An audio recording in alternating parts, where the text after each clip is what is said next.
ମୁଁ ହେଲି କର୍ମକୋଡ଼ି, ହେଲେ ବି ବାହାରିଲି ଅଫିସ୍ ନୂଆ ବର୍ଷରେ ବି କାମ କରି।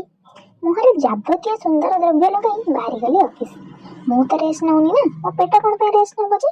10 ଟଙ୍କାର ମୂଲ୍ୟବାନ ଟିକେଟ୍ କାଟି ଆରମ୍ଭ କଲି ଯାତ୍ରା।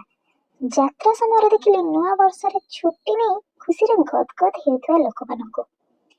ତେଣୁ ମନଟା ଭାରି ଦୁଃଖ ହେଲା। ଅଫିସରେ ଥରେ ପଶିଲା ମାନେ ଖାଇବା ତ ଦୂରର କଥା, ମୁତିବା ପାଇଁ ବି ଫୁର୍ସତ ନାହିଁ। ସେଥିପାଇଁ ମୁଁ ଆଉ ଆମ ଡୋରେମନ୍ ଦିଦି ଚାଲିଲୁ କିଛି ଗିଳିବାକୁ। ଯଥେଷ୍ଟ ସମୟରେ ତନାଘନା କରି ଡିସାଇଡ୍ କଲୁ ଗୋଟେ ଜାଗା ଆଉ ବସିଗଲୁ ସେଇଠି ଚଟକିନା। ମୁଁ ମଗେଇଥିବା ଡିଶ୍ ରେଡି ନଥିଲା ତ, ସେଥିପାଇଁ ଟିକେ ଏମିତି ମୁହଁ ବନଉଥିଲି। ମାଇଣ୍ଡ କରିବିନି। ଓହୋ, ଫାଇନାଲି ଦୀର୍ଘ 20 ମିନିଟ୍ର ଅପେକ୍ଷା ପରେ ଆସି ପହଞ୍ଚି ଯାଇଥିଲା ଖାଦ୍ୟ। ମିଟ୍ ଆୱାର ଡୋରେମନ୍ ଦିଦି।